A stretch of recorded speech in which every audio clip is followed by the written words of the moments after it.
And it is 6 o'clock. We'll call the meeting to order, the Budget and Finance Committee meeting, or Zoom meeting, Tuesday, June 1st, 2021. The time is now 6 p.m.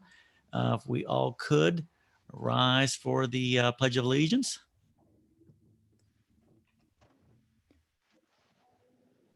I pledge allegiance to the flag of the United States of America and to the republic for which it stands, one nation, under God, indivisible, with liberty and justice for all.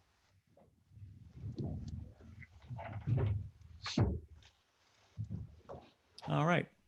This is our second and our final Budget and Finance Committee meeting. This serves as the required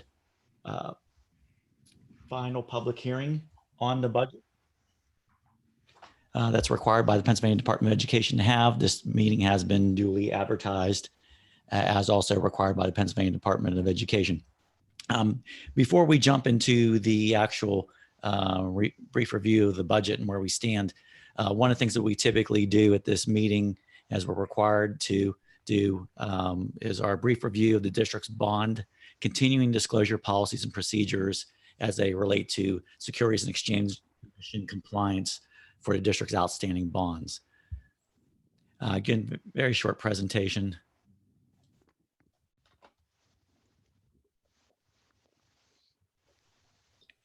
Let's see here, slideshow. Beginning. And again, as I stated, this is continuing disclosures for bond issuer compliance with Rule 15C2-12. And again, just in terms of what is continuing disclosure, all outstanding bond issues require the district to make several disclosures of information prior to December 31st of each calendar year. Specifically, that's comprised of audited financial statements, operating data, which is various other statistics that are compiled, not specifically all financial, but other things like the 10 largest taxable real estate properties in the school district, top 10 employers, things along those lines. So in addition to the required items, there's also some voluntary disclosures that the district makes each year related to the budget documents and also to the annual financial report. As soon as that's completed and filed with the Pennsylvania Department of Education, we also file a copy of that report for any stakeholders to review, and more importantly, any of our bond holders to review as well. Hey, Mr. Schott, this is John Ritter. Can you hear me? Yes. There's a dialog box that's in the center of the window. If you could click on confirm, it would cause that dialog box to go away. It would make it easier for us to see some of the statistics you're about to present. I'll tell you what, I'm not sure if I can get to that screen where I'm at. It's a different mouse. It's got Whoever looks at this one, it's Mike. I don't know if Micah can hop in and help me on that one or not. we're good. Thanks, Paul. He fixed it. Okay. John had a thought. Thank you, John. We good? Well, we're good. All right. All right. And in terms of, again, outstanding bond issues, currently the district has 3 outstanding bond issues. As is depicted on the screen, we have the series of 2012 bonds. We have the series of 2016 bonds, and we have the series of 2020 bonds. And as it indicated, there is the outstanding principal amounts of each bond and the final scheduled payment associated with each of those bonds. As of June 22nd of this month, we will have one additional outstanding bond issue. That's the series of 2021. And the amount is indicated, and also as the final payment is indicated on that. So when you take all 4 of those outstanding bond principal amounts together, they total $80,720,000. Total outstanding interest on those bond issues, $27,036,218. And again, grand total of all district bond debt outstanding and payable would be currently $107,756,218. And that again is as of June 22nd, when those other bonds close. So again, wanted to disclose that information in terms of outstanding bond issues, exactly what that equates to. As far as bond continuing disclosure assistance, the district uses Digital Assurance Certification, or DAC. As I said before, they are an excellent bond continuing disclosure partner. They do monitor the district for any bond rating changes and disclose that information to the SEC on behalf of the district. Disclosures such as a bond rating change, have to be made within 10 days of occurrence. Normally with DAC, as soon as it is issued by, say, Moody's or S&P, probably within, I'd say, a couple hours, it's actually posted and disclosed, and I receive a email confirmation of that happening. DAC also provides myself with required CPE training opportunities, and those are also part of our adopted policies and procedures related to the district's continuing disclosure activities related to bonds, which in the process of issuing the series of 2021 bonds, we've just recently updated those adopted policies and procedures as well. And again, in terms of the various filing required reports and other operating data, again, proud to say that we are currently up to date and everything has been filed on time prior to December 31st. And again, any notifications of material events in a timely manner to the SEC have also been completed. And again, just some examples. There's actually 16 different types of examples of disclosures. Just a couple of them is listed here: any debt service delinquencies, any bankruptcy, and the most prevalent one that typically occurs is any bond rating changes. Those are the typical ones that we typically run into. Any particular questions does anyone have in regards to our continuing disclosure activities?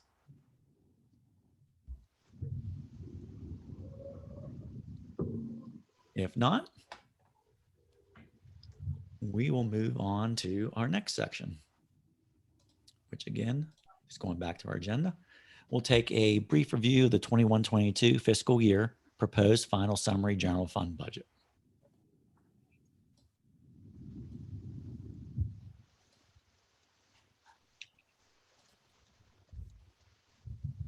And again, as I say before, this is our final public hearing for the 21-22 fiscal year proposed final general fund budget.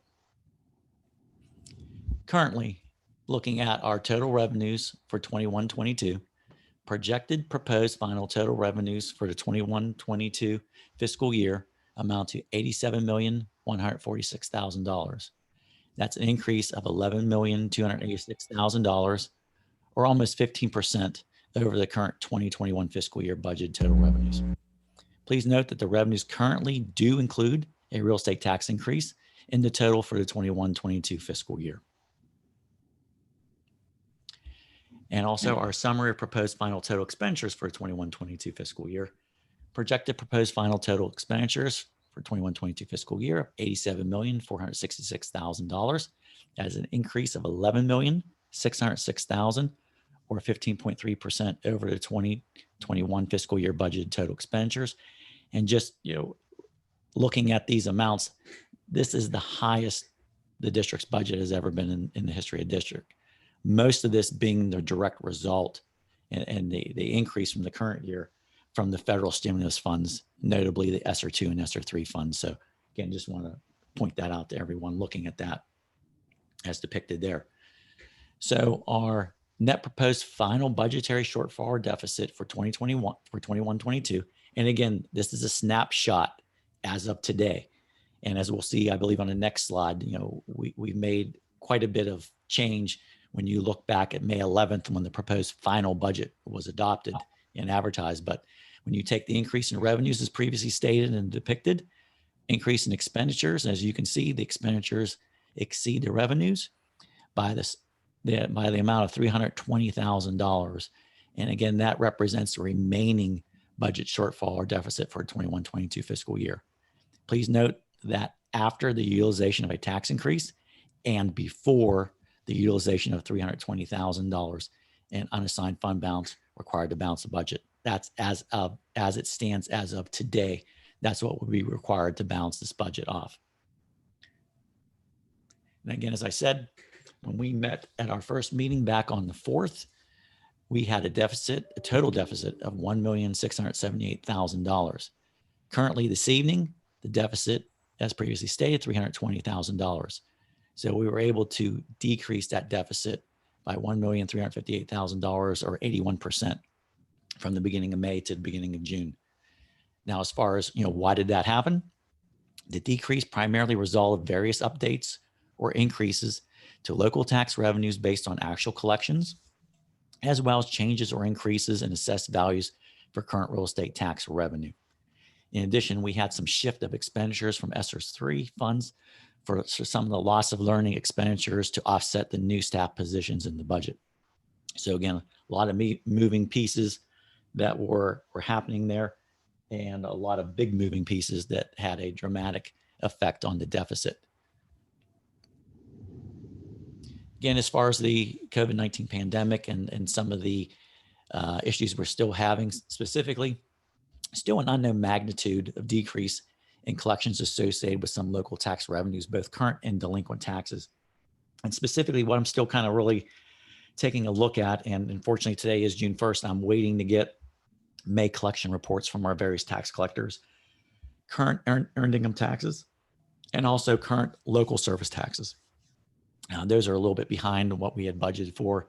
Sometimes some of that is related to timing differences. For instance, as I believe I stated last time, the extension for the earned income taxes was made till May 17th. So again, some of those final reports coming in still have to be received, as well as, we still have the current month of collections as well, even though for that particular piece of data, we won't have that until early July, until the month of June is concluded for that. So again, we're still monitoring all of those revenues and looking for any areas that can be adjusted, hopefully upward, and nothing downward. One of the other things we're looking at, unfortunately, next Monday, the 7th, the entire state legislature will be returning to Harrisburg to work on finalizing the budget. We are expecting level funding of the basic education and the special education state subsidies. Now, as you recall, the district would have possibly received an extra $737,509 of combined state subsidy as originally proposed by Governor Wolf back in February 2021. But also, please recall that a lot of that increase was coming from various tax increases the governor had also proposed, which again, in my opinion, I don't believe that any of those are going to occur. So again, unfortunately for us, we have the budget as far as for 21-22 level funded at the same amounts as the current 2021 subsidies from the state. And again, just to stress that decreasing or level funding revenues while expenditures are increasing makes it a nearly impossible task to balance the general fund budget for that. Just an ongoing issue that we have for that.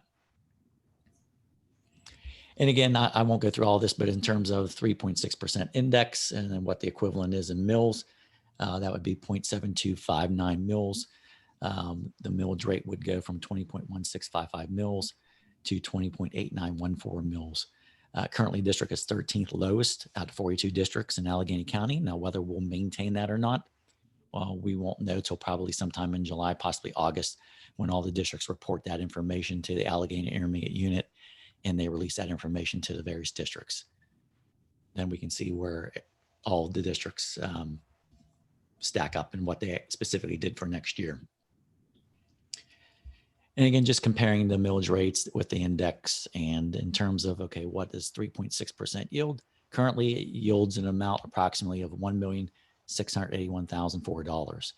And again, based off the most recent total taxable assessed value that we have for the district. And again, that does change. And hopefully we'll see at least one more change that I'll be able to grab prior to July 15th or June 15th when the final budget is adopted. So it just depends on when Allegheny County updates their numbers on the website. But the number that has been utilized in the calculation tonight is as of Friday, May 21st. So it's still about a week behind. This is just some historical information in regards to millage rates, tax increases, number of mills, utilization of fund balance, and the amount of fund balance required to balance previous budgets for the district. And again, in terms of what does a 3.6% index equate to based on median values for both Monroeville and Pitcairn properties is depicted. for a Monroeville property, $79.12 per year, approximately $6.59 per month.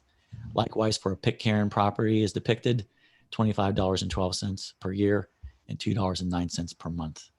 Again, looking at the median taxable values, the latest median taxable values released by Allegheny County.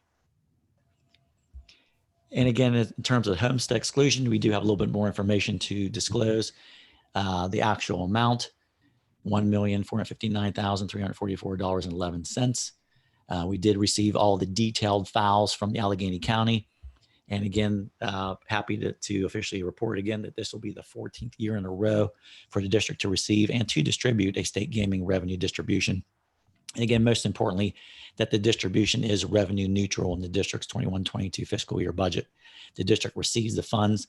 The district passes on the funds through the homestead exclusion, which is a reduction of assessed value on everyone's real estate tax bill that qualifies for the homestead exclusion.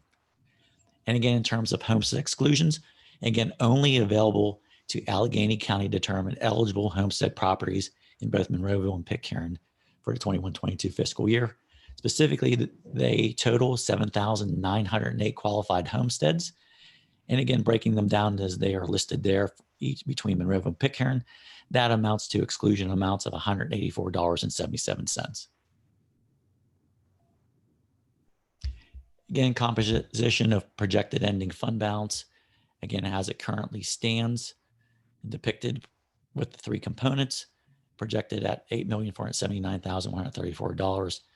Again, divided that by the $87,466,000, approximately, again, as of this snapshot this evening, would amount to 9.69%, which again, in terms of falling in the middle, not quite in the middle, but a little bit higher to the top, between 5 and 15% for that. So again, still a very healthy fund balance. And again, taking a look at that same total, and again, as I said before, is the snapshot in terms of what the 320,000, taking that out of there would look like, slightly reducing it from the prior amount to 9.33%. And again, just throwing this in there, ideally, if it could be, Moody's would like to see the district's fund balance at 22%, or in this case would total $19,242,520, which again, as you've heard me say many times, I believe that's completely too high. And as far as the budget process for 21-22, just as a little bit of a recap and a projection, again, back on January 19th of this year, the not to exceed index resolution was previously adopted by the board.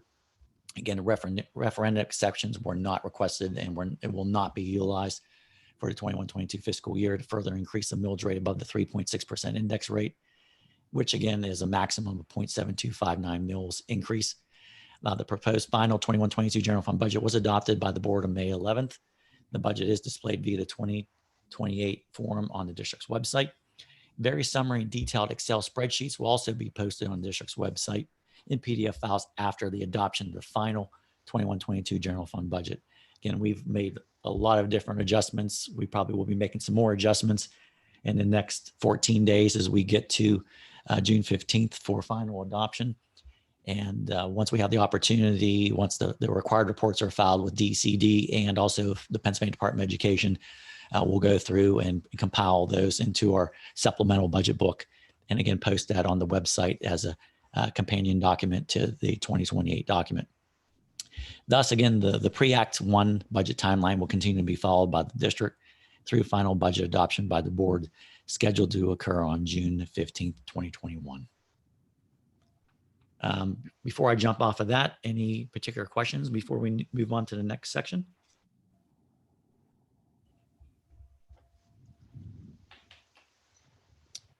All right.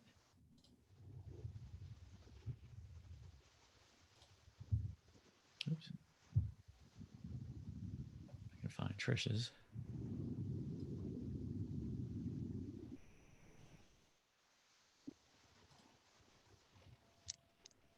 I think I might have lost yours, Trish. Hey, Paul, is it in the top left up there? It's in slides.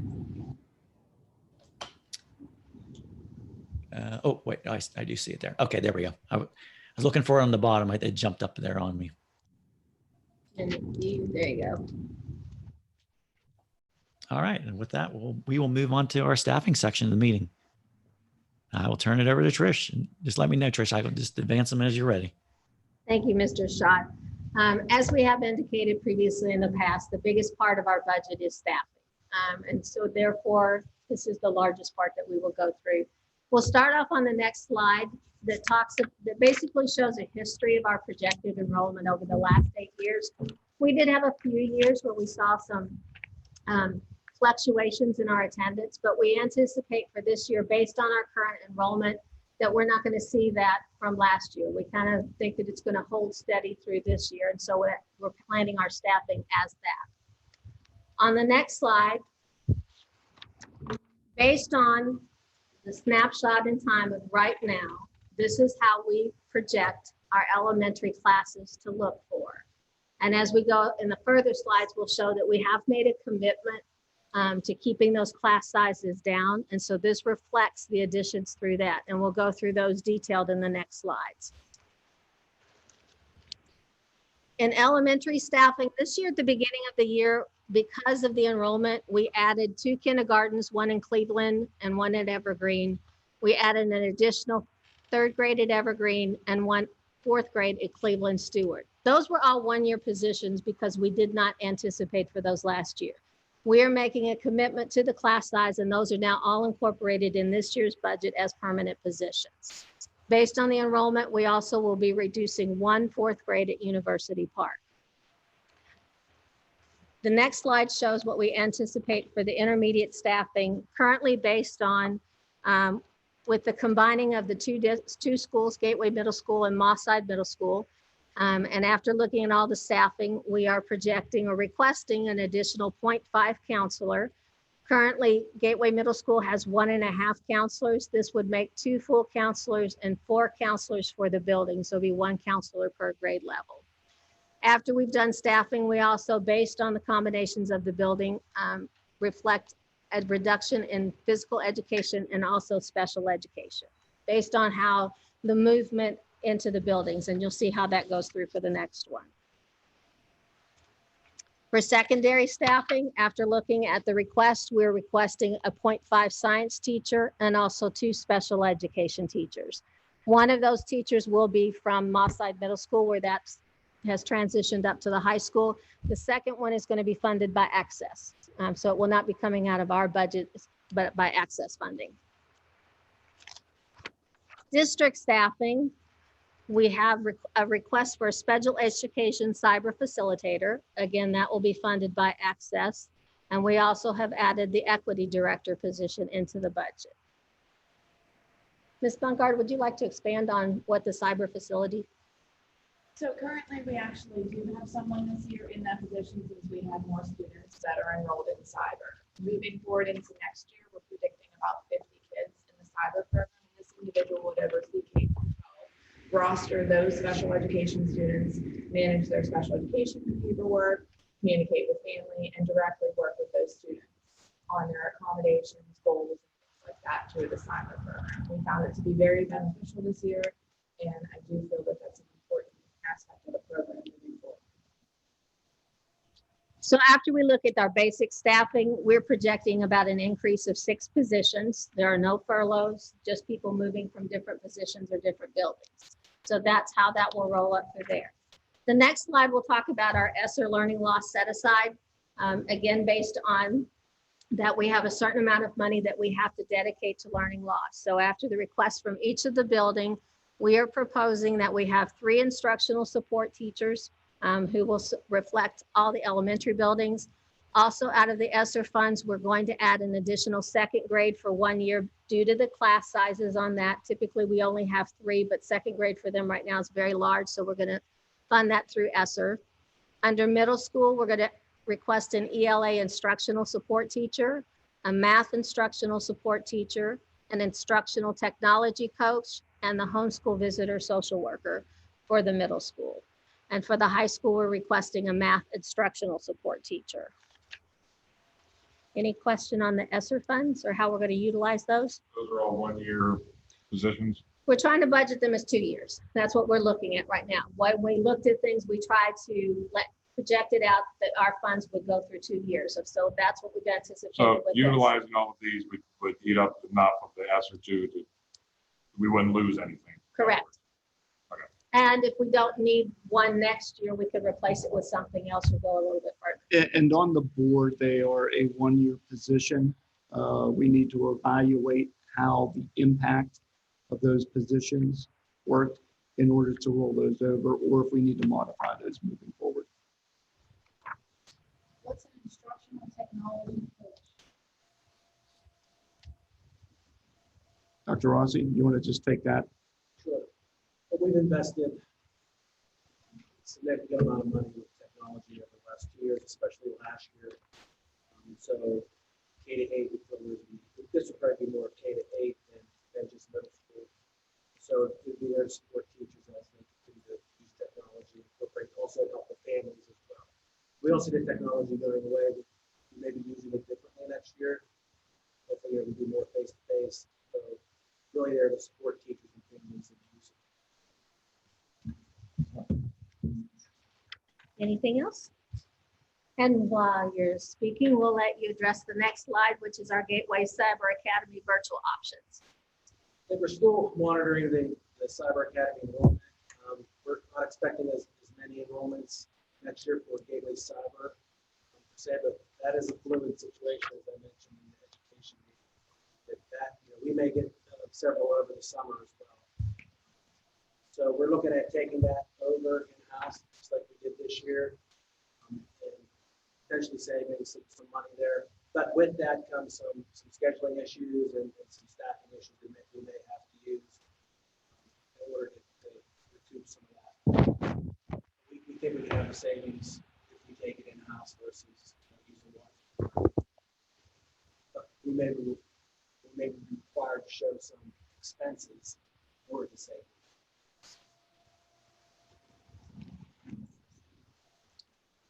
Okay, and the next slide shows, yes, sir. I just want to touch on what the K through 6 GATE program, that's obviously a pretty big change from what we did this year. What's that, what are we looking like for how we're running that?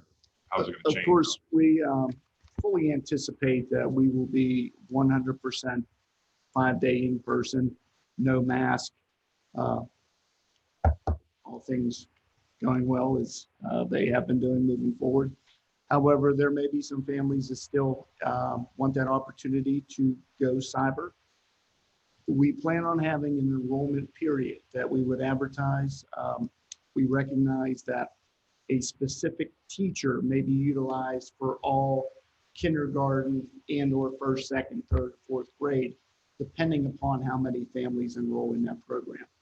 So it may not be a specific demographic teacher related to the areas in Monroeville that we have our boundaries at. So it could be one kindergarten teacher, say from Ramsey, handling all kindergarten students. Depending on. You got it, exactly. Mm-hmm. Why are we cutting it at 6 instead of continuing? Because the grades 7 through 12 would be the Gateway Cyber Academy program. We're not doing Gateway for high school, it's only some. It would be too difficult at this point, knowing that the individual classes, have multiple levels, honors, AP, electives. So it would be a significant burden upon the district to hire full-time teachers for that program. So for one teacher who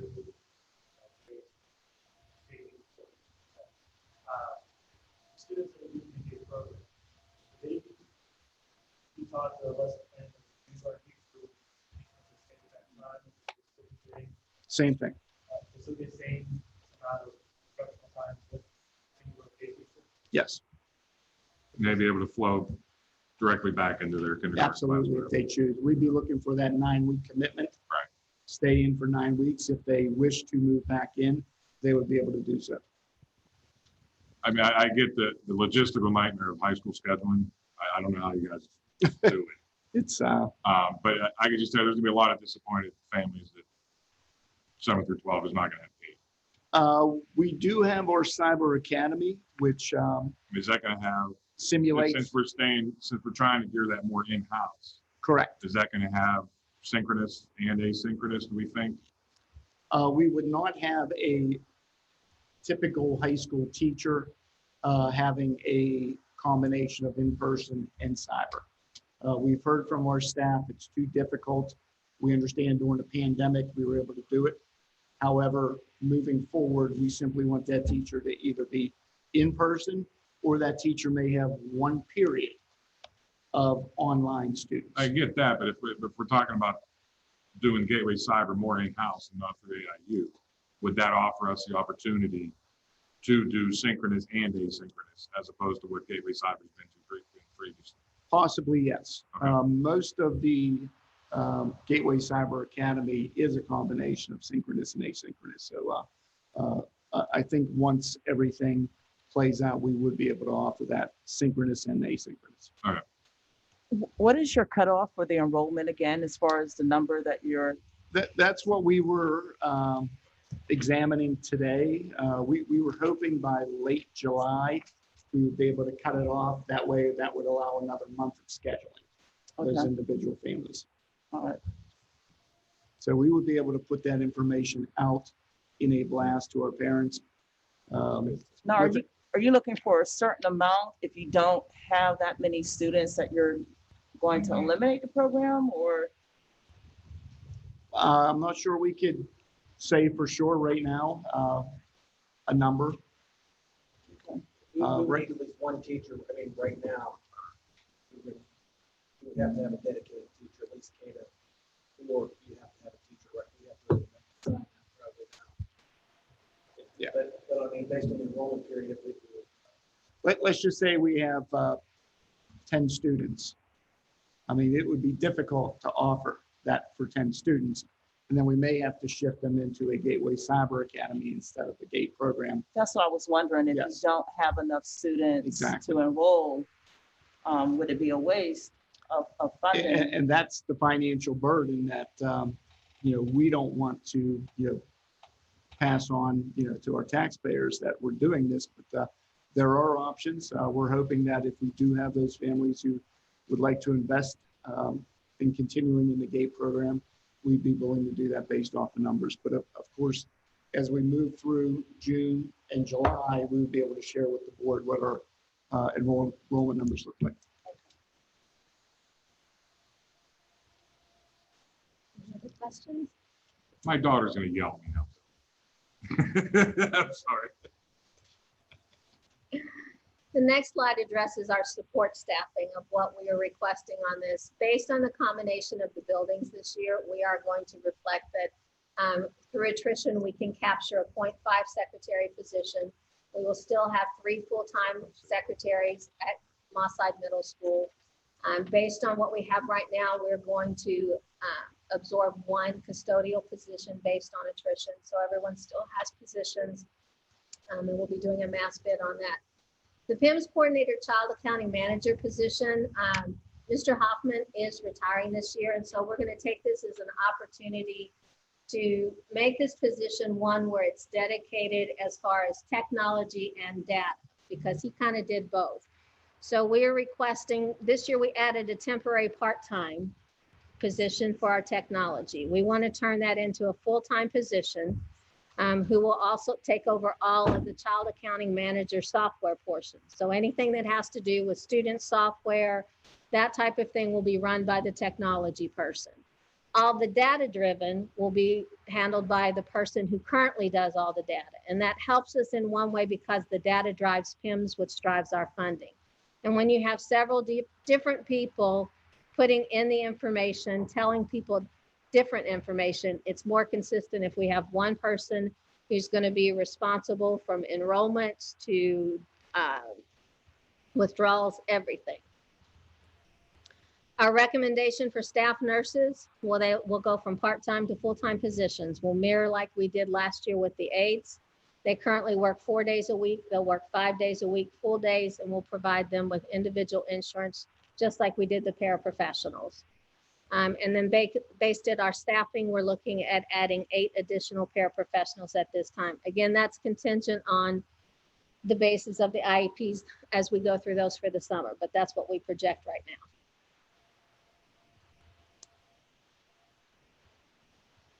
Any questions on that one? Final slide depicts the total budget for staffing is $54,054,101 in staffing. The chart reflects each of the percentages. Of course, the largest number is teachers because that's where the majority of our staff lies in.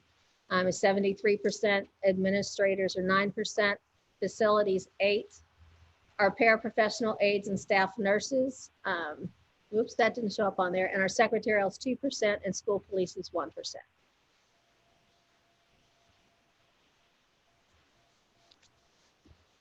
And that reflects our presentation. What's happening with the secretarial position at the high school? We still have the halftime high school attendance position. That still is intact and that will be filled this year. So in the high school main office, we will have 2.5 people at this time. I know that it will free up the athletic secretary more to go to the athletic office, but we still may need a small amount of time just to help offset.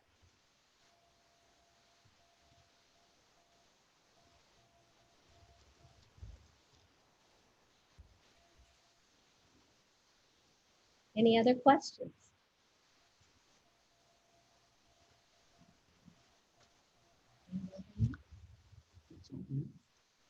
Based on no questions, that's the end of our presentation. We'll turn it back over to you, Mr. Schott.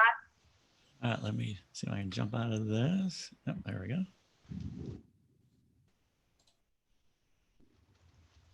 All right. I mean, that is everything that the administration has this evening. Just, I guess, another final call for any other questions. Yes, Can I stay here? you can stay right there. That's fine. I guess one of my questions why I wanted to be here tonight is, given the circumstances the kids have just been with COVID, they're now going to be off for the summer. Some of them are going to be back. We're studying online. One of the things I'm concerned about is how are you going to handle, and looking at a lot of conversations that people have, a lot of issues are going to surface like anxiety, depression. I see some staffing changes in here, but how is it that, because there's a direct correlation between those kinds of situations that can be caused by what they just experienced and their ability to function in the classroom academically. So, and I know that we've had this conversation before talking about, preschool. It's all about an early intervention, catching these problems before they're out of control. So knowing that we just went through something, none of us in this room have experienced as children, and knowing how children can be, some of these kids are going to have issues. So how are you going to handle it? Because I don't see a lot of staffing changes to address that specifically, but I think that's going to be a reality. And I will tell you, and I'm going to tell you this story because it's very serious stuff. How you handle this can make a difference in how each child experiences the life of their experience in public education. I'm a family member who suffered from anxiety, never got the help she needed, and dropped out of high school. I don't think that's what you want to have happen. And that could, because the kids have been through something that we've never experienced before. I also have a child who came to Gateway, who suffered from anxiety, who has very shrewd mother, who was on top of it, got her the help that she needed because as she went into public education. And if you think teachers are going to catch this, some of them aren't. They don't get it. They don't have the experience or background. They just don't have what they need to address that. I had my daughter evaluated, and she, and I know this seems to be a dirty word, went to a social worker who helped her. And as she graduated from Gateway with high honors as a member of the National Honor Society, you would not have thought this was a child that stepped into this district. And again, because we had a family crisis, that we were all, these kids have had a crisis, which you've learned about. And I guess my thing is, it can impact their ability to learn if you don't catch it. So I'm hoping somewhere along the line, you have a game plan to help these kids who have just gone through a really tough time. Some of them may have lost family members. Some of them may have family members in the hospital. They have been cooped up and had to wear these stupid mask things. They've been through a lot. And we can help them academically, which I see us doing. But I think there's another component today, which you guys don't have to do with. And that's the stress and tension of what they've been through and how it's going to impact them in the classroom. So I guess my question is, what are you going to do to help them? Some kids are going to have parents like me that are right on top of it. They'll get the help they need, and we'll never know this child had an issue. In other words, the parents don't know. And sometimes the school doesn't know. Sometimes the school goes, oh, I think this child needs support academically. No, the child is academically fine. It's just they have some other issues like anxiety or depression that needs to be addressed because of what they just went through with COVID. So I guess listening to all kinds of people talk about education, I guess I just want to know from a staffing perspective, from a district perspective, how are you going to help these kids? All of those points are very valid. And it's something that, we definitely have had those conversations about. We do anticipate a number of our students coming back into the environment, we'll call it, unprepared. And, we have to be ahead of the game in order to ensure that we're providing all of them and their families with the resources available. When we look at our counseling department at the high school, we have four very veteran counselors who are experienced in social emotional learning. We also have maintained or added a additional half-time counselor at Gateway Middle School, Mosside Middle School to get to 4, and also another social worker. So we need to do our part to ensure that we are prepared moving into the 21-22 school year, so that our students, once they return, yes, identifying that there would be some form of learning loss, but also the adjustment coming back into a building for some of our children who may not have been in that classroom for a year and a half, learning those social cues, the social norms about how to respond, interact with other children, while also dealing with perhaps a loss in the family, financial hardships within the family. All of those things we are currently building upon to ensure that we're prepared with all the resources, not once school starts, but before school starts, to ensure that we're offering our families workshops, resources, including our faculty to look for cues socially that would indicate that a child is needing some assistance. So all of that we plan on preparing for prior to the start of the school year. And it will be included within opening day for our students, but also for the orientation and meet the teacher nights that we have planned. Rather than branding that as learning loss, we branded it Yes. as Gator Aid. Gator Aid, isn't that Yes. clever? And just for the record, that's Cheryl Boyce, resident Yeah, in Monroe, I'm who's sorry, going to I speak. didn't identify myself. I don't really care, Joan, what name we give it. Mhm. I care about what you're going to do. Because having lived through this, you cannot possibly imagine the difference it makes when these children at a very early age get the help through these situations. It makes a huge difference. Mhm. They can be so successful. They overcome what they just went through. And I just don't want to see any of them lost in the child because they didn't get that kind of support. Sometimes families don't understand what you're saying. Over the last 4 to 5 years, this board, the administration has made a commitment to adding a full-time counselor within our K-4 elementary buildings. Prior to 5 years ago, we had maybe one counselor moving from one building to another. So we feel that we are fully staffed at this point with counselors with an additional social worker in place to give us 3 full-time. So you're gonna have just to understand the process. So you're gonna have your guidance counselors evaluate the kids, and then speak with the parents, and then give them the resources within the community where they can get the assistance and help for their child, so the child doesn't lose. Our counselors will not be evaluating the children. We will ensure that we are providing all of our families with the resources and opportunities available and what to look for, so that then our counselors can be that conduit for the individual families, along with the social workers and administration. But first and foremost, that teacher. They're on the front lines. We have to ensure that we're training our teachers to help identify some of these issues, so then they can make that referral to a counselor or social worker. So it's not just that they need to identify it, they need to how, as a teacher, to deal with it. Yes. Some of them, from my experience in Gateway, are on the money. Mm-hmm. Other ones, that's just not their forte. Yeah. You know, it's just like anything else in life. Some Mhm. people are great at this stuff and others aren't.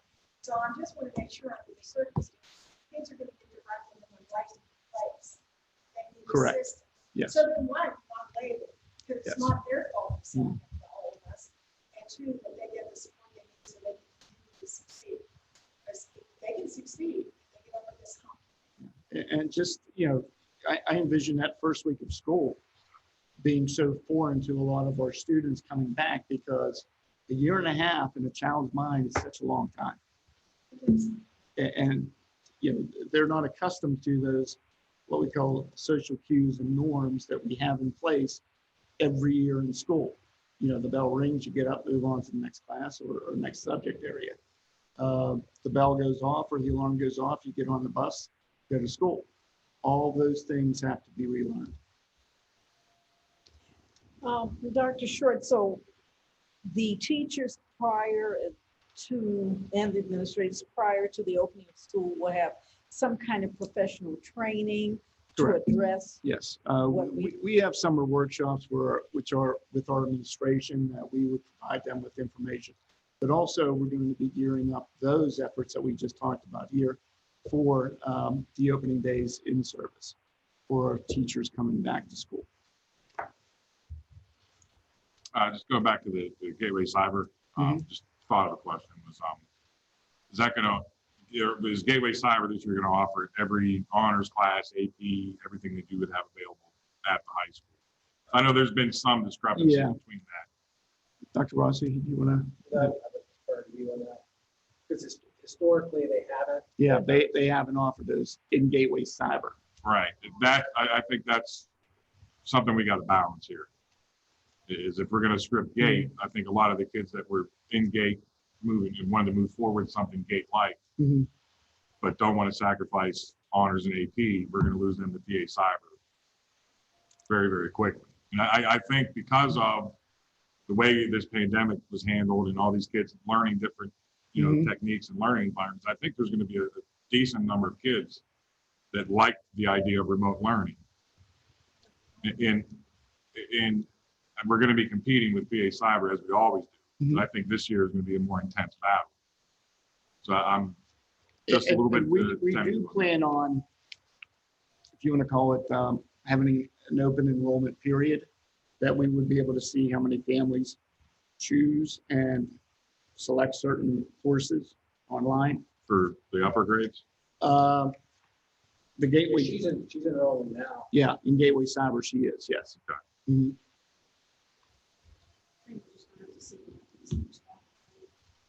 Yeah.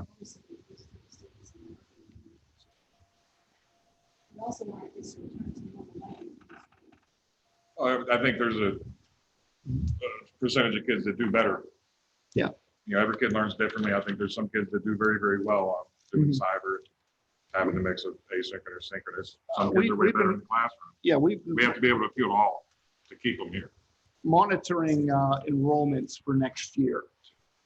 Those families who are enrolling in Gateway School District for the start of the 21-22 school year. Out of 21 students who have enrolled, 5 are coming back from PA Cyber, other Propel charter schools. So What we believe happened as a result of the pandemic is now starting to turn, and the kids are returning to Gateway School District, which is a positive.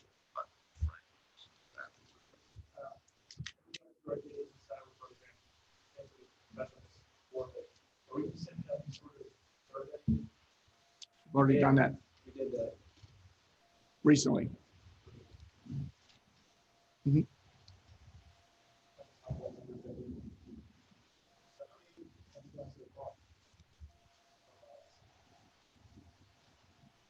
What do you ask? Cyber? Yes.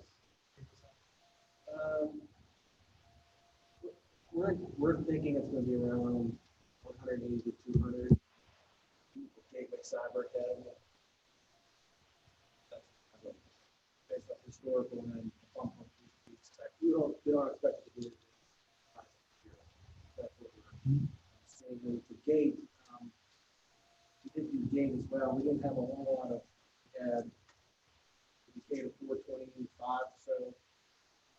Families interested 25, Dr. in Ross? 25. Yeah. for gate.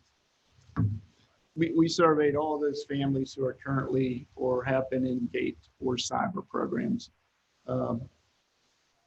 We thought the number would be higher, but it did come back significantly low.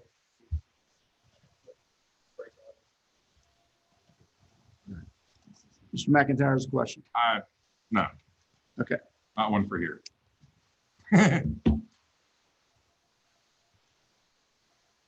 Right. Wrap it up. Don't need it. Just call a meeting closed. Thank you. Thank you, everyone. Thank you, Paul. Thank you.